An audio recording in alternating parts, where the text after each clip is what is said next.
Le but de cette journée, c'est véritablement de détailler les étapes de toute la chronologie un petit peu administrative, plus que technique, d'un projet méthanisation. C'est-à-dire de l'idée jusqu'à la réalisation, quelles sont les étapes financières, administratives, montage financier, de façon à ce que les porteurs de projet n'oublient et n'omettent aucune étape qui serait préjudiciable à l'avancée de ce projet. Donc le tarif de rachat actuellement n'est pas encore sorti de manière officielle, mais il permettrait quand même d'avoir une valorisation du prix d'électricité plus intéressante qu'au préalable, notamment sur des petits projets. Et aussi c'était aussi l'occasion de regrouper tous les acteurs de la méthanisation.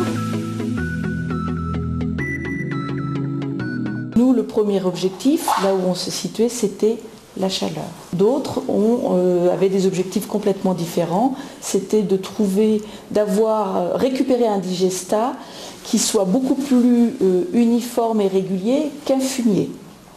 D'autres, c'était simplement, ils étaient en situation plutôt périurbaine, notamment le lycée agricole de Vendôme.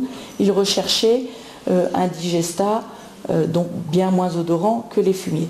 Donc c'est extrêmement important de bien cerner quels sont les objectifs et se le rappeler au fur et à mesure de l'établissement du projet pour être sûr qu'on ne dévie pas de ces objectifs.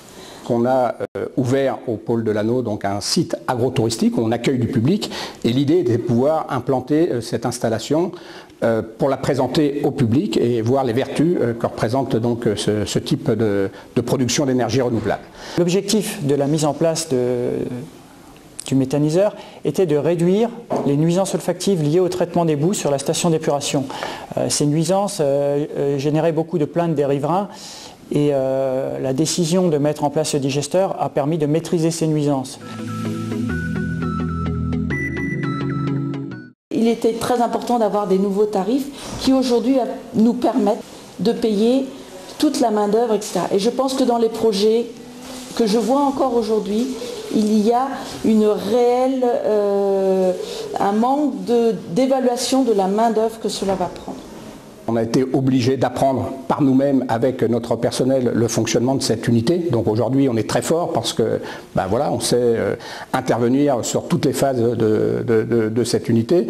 Et je pense que ça constitue aujourd'hui un vrai point fort qui nous a permis aussi de faire des économies en termes d'entretien. C'est pour point fort également, c'est d'avoir effectivement aujourd'hui quelque chose qui fait la fierté du pôle de l'Anneau et qui répond à une problématique qui était la gestion de ces effluents d'élevage. On réfléchit sur la gestion de ces intrants en dehors effectivement de notre propre production de fumier et de lisier.